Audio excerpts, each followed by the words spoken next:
اعوذ باللہ من الشیطان الرجیم بسم اللہ الرحمن الرحیم والسابقون الاولون من المہاجرین والانصار والذین اتبعوہم بإحسان رضی اللہ عنہم ورضوا عنہ وأعد لهم جنات تجری من تحتها الانہار خالدین فیہا ابدا ذالک الفوز العظیم۔ صدق اللہ العظیم۔ مہاجرین اور انصار میں سے آگے آگے رہنے والے پہلے لوگ، اور وہ بھی جو حسن و نفاست کے ساتھ ان کی راہ چلے، اللہ ان سے راضی ہوا اور وہ اس سے راضی ہوئے، اور اس نے ان کے لیے ایسی جنتیں تیار کر رکھی ہیں جن کے نیچے نہریں رواں دواں ہیں، وہ ہمیشہ ہمیشہ ان میں رہیں گے۔ یہ بہت بڑی کامیابی ہے۔ محترم ناظرین، میں نے سورہ توبہ سے آپ کے سامنے آیہ بینہ تلاوت کرنے کا شرف حاصل کیا ہے، اور آج کی گفتگو کے حوالے سے میں نے جو آپ کے سامنے عرض کرنا ہے وہ یہ ہے کہ امیر المومنین حضرت ابو بکر صدیق رضی اللہ تعالی عنہ کی خلافت کے دوران جو آپ کو مسائل پیش آئے، جو مصائب پیش آئے، جو مشکلات ہوئیں، ان کے حوالے سے آپ نے کیسے حکمت افروز فیصلے فرمائے۔ ایک قائد اسی وقت پہچانا جاتا ہے کہ جب اس کو چیلنج ہو جائے اور حالات مشکل ہو جائیں، تو پھر دیکھنا یہ ہوتا ہے کہ وہ قوم کی ڈوبتی ہوئی کشتی کو کیسے سہارا دیتا ہے۔ ہم نے آج ابو بکر صدیق رضی اللہ تعالی عنہ کی زندگی سے یہ سمجھنا ہے کہ وہ احکام شریعت جو رسول کریم صلی اللہ علیہ وآلہ وسلم کی زبان ناز سے اللہ رب العالمین نے امت تک پہنچائے تھے، کیا وہ رسول کریم علیہ السلام کی زندگی تک محدود تھے، یا ان کو بعد میں پورا کروانے کے لیے بھی کسی نے ہمت سے کام لیا؟ تو اگر ہم اس تناظر میں ان حالات کا جائزہ لیں تو ہمیں امیر المومنین ابو بکر صدیق رضی اللہ تعالی عنہ کی ذات گرامی نظر آتی ہے کہ جنہوں نے اسلام کی اس ڈوبتی ہوئی کشتی کو سہارا دیا اور دین کا کام کرنے کے لیے ہمہ تیار ہو گئے، اور جس وقت لوگ منحرف ہو رہے تھے، لوگ اسلام سے پھر رہے تھے، فتنہ ارتداد اپنا سر اٹھا رہا تھا، لوگ زکوٰۃ دینے سے منکر ہو رہے تھے، اور بعض لوگ تو نماز میں تخفیف کرانے کے لیے ابو بکر صدیق رضی اللہ تعالی عنہ کی طرف رجوع کر رہے تھے۔ اور اس وقت ایک اور بڑا مسئلہ تھا جو کہ نبی کریم علیہ السلام کی ظاہری حیات مبارکہ کے آخر میں شروع ہوا تھا، اور وہ یہ تھا کہ نبوت کے جھوٹے دعوے دار پیدا ہو رہے تھے۔ اب ابو بکر صدیق رضی اللہ تعالیٰ عنہ کا کڑا امتحان شروع ہو رہا تھا۔ حضرت ابو بکر صدیق رضی اللہ تعالیٰ عنہ نے دین کے حوالے سے جو خدمات پیش کرنی تھی، اب دیکھنا یہ تھا کہ یہاں پر ابو بکر صدیق رضی اللہ تعالیٰ عنہ اپنی صلاحیتوں کا لوہا کیسے منواتے ہیں، اور کس انداز سے امت کی اس کشتی کو ساحل سے ہمکنار کرتے ہیں۔ یہ دیکھنا تھا کہ ابو بکر صدیق رضی اللہ تعالیٰ عنہ کی اپنی ایمان کی مضبوطی کیسی ہے۔ تو صاحبو اور میری گفتگو سننے والوں معزز لوگوں، میں آپ سے گزارش کروں گا کہ ابو بکر صدیق رضی اللہ تعالیٰ عنہ کی ذات وہ ذات ہے جو پروردہ آغوش نبوت تھی۔ حضرت ابو بکر صدیق رضی اللہ تعالیٰ عنہ نے اپنی وفاداری کا لحاظ رکھا، اپنی محبت کا لحاظ رکھا،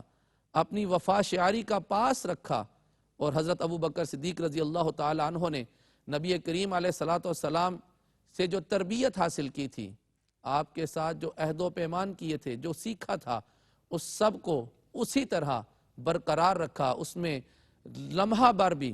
اور بال برابر بھی تبدیلی پیدا نہ ہونے دی۔ بڑی سادی سی بات کر رہا ہوں، بڑے آسان الفاظ میں اپنی گفتگو کو لے کر چل رہا ہوں کہ دیکھیے، فتنہ ارتداد تھا، حضرت ابو بکر صدیق رضی اللہ تعالی عنہ اس فتنے کو ختم کرنے کے لیے، اس کا کلا کما کرنے کے لیے آپ تیار تھے، لیکن اس وقت بھی بعض لوگوں نے یہ مشورہ دیا کہ اتنی شدت نہ اختیار کی جائے، لوگوں کے ساتھ نرمی کی جائے۔ ابو بکر صدیق رضی اللہ تعالیٰ عنہ نے فرمایا کہ اگر ہم نے ابھی نرمی کا رویہ اختیار کر لیا اور اگر ہم نے سختی نہ کی تو لوگ ہم سے اور اسلام سے منحرف ہو جائیں گے اور لوگ اسلام کی طرح طرح کی شکلیں بنا دیں گے۔ اسی طرح منکرین زکوٰۃ کا جب مسئلہ آیا تو اس وقت حضرت ابوبکر صدیق رضی اللہ تعالیٰ عنہ خود آپ تیار ہو گئے اور بنفس نفیس اپنی اونٹنی پر سوار ہو کر لشکر کی قیادت سنبھالتے ہوئے آپ روانہ ہونے لگے۔ تو حضرت علی المرتضیٰ کرم اللہ وجہ الکریم نے حضرت ابوبکر صدیق رضی اللہ تعالیٰ عنہ کی سواری کی نکیل پکڑ لی اور آپ نے فرمایا، اے ابو بکر، میں آپ کو یہاں سے جانے نہیں دے سکتا، میں آپ کو وہی بات کہوں گا جو احد کے دن آپ سے رسول کریم صلی اللہ علیہ وآلہ وسلم نے فرمائی تھی کہ واپس لوٹ چلو، ہمیں اپنے غم کی نئی مصیبت میں مبتلا مت کرو۔ اور علی المرتضیٰ کرم اللہ وجہ الکریم نے فرمایا، آپ امور مملکت کو سنبھالیے، آپ خلافت کے معاملات کو سنبھالیے اور لشکر کا سالار کسی اور کو مقرر فرمائیے۔ تو حضرت علی المرتضیٰ کرم اللہ وجہ الکریم کی بات کو مانتے ہوئے نبی کریم صلی اللہ علیہ وآلہ وسلم کے یہ جاں باز صحابی اور امیر المومنین ابو بکر صدیق رضی اللہ تعالی عنہ، آپ نے واپسی کا ارادہ کیا مگر لشکر روانہ کیا گیا۔ جب لشکر روانہ ہو گیا تو لشکر کے روانہ ہونے سے یہ فائدہ ضرور ہوا کہ وہ لوگ جو زکوٰۃ سے منکر ہو رہے تھے وہ لوگ خود اپنی زکوٰۃ لے کر مدینہ طیبہ میں حاضر ہوئے، اور حضرت ابو بکر صدیق رضی اللہ تعالیٰ عنہ نے فرما دیا تھا جب حضرت عمر فاروق رضی اللہ تعالیٰ عنہ نے عرض کی کہ اے ابو بکر، ہم تالیف قلب کرتے ہوئے ان کو چھوڑ دیتے ہیں تو ان سے بعد میں نپٹ لیں گے۔ ابو بکر صدیق رضی اللہ تعالیٰ عنہ کی غیرت ایمانی یہ گوارا نہ کی۔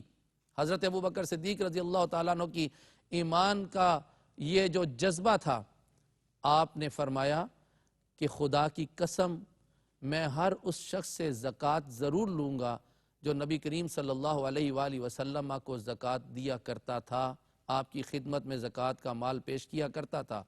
چاہے وہ ایک رسی کے برابر کیوں نہ ہو، چاہے وہ ایک بکری کے بچے کے برابر ہی کیوں نہ ہو، میں یہ زکوٰۃ ضرور لوں گا، اس لیے کہ یہ حق ہے اور حق کا حاصل کرنا ابو بکر پر فرض ہے۔ حضرت ابو بکر صدیق رضی اللہ تعالیٰ عنہ نے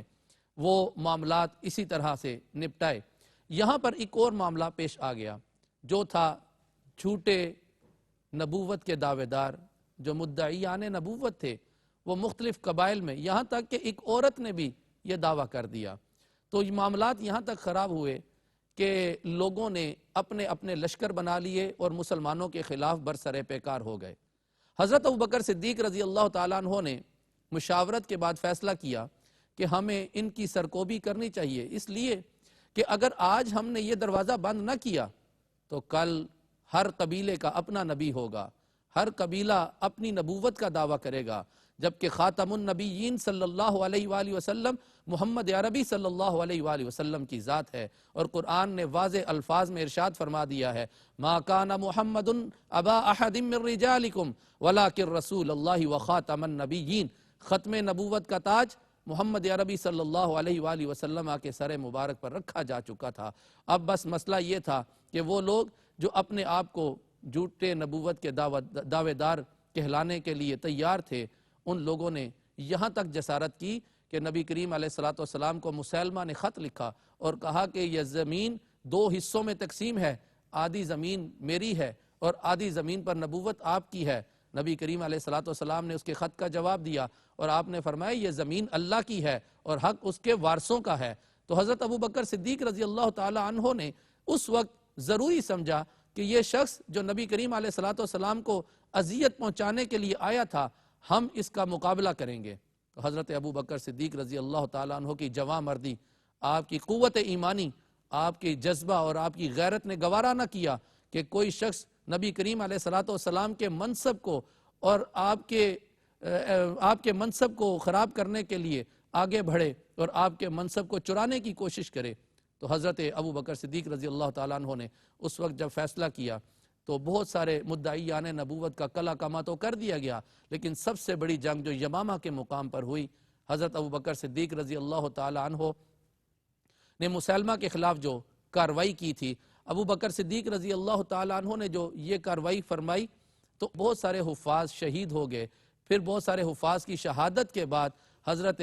عمر رضی اللہ تعالیٰ عنہ نے حضرت امیر المومنین ابو بکر صدیق رضی اللہ تعالیٰ عنہ کو یہ مشورہ دیا کہ اے امیر المومنین، ہمیں قرآن کریم کو جمع کر لینا چاہیے، اس کو کتابی صورت میں لے آنا چاہیے. چنانچہ اس موقع پر حضرت ابو بکر صدیق رضی اللہ تعالیٰ عنہ نے مشاورت کے بعد حضرت زید بن حارثہ رضی اللہ تعالیٰ عنہ کی ڈیوٹی لگائی اور پھر آپ کے ذمہ یہ کام لگایا گیا اور پھر قرآن کریم کو کتابی صورت میں مدون کیا گیا اور محفوظ کر لیا گیا. اللہ رب العالمین سے دعا ہے کہ اللہ تعالیٰ اسلام کو سربلندی عطا فرمائے، اللہ تعالیٰ اپنے دین کو عزت اور عظمت عطا فرمائے اور ہم سب مسلمانوں کو اسلام کے سائے میں زندگی بسر کرنے کی توفیق عطا فرمائے. وآخر دعوانا ان الحمد للہ رب العالمین.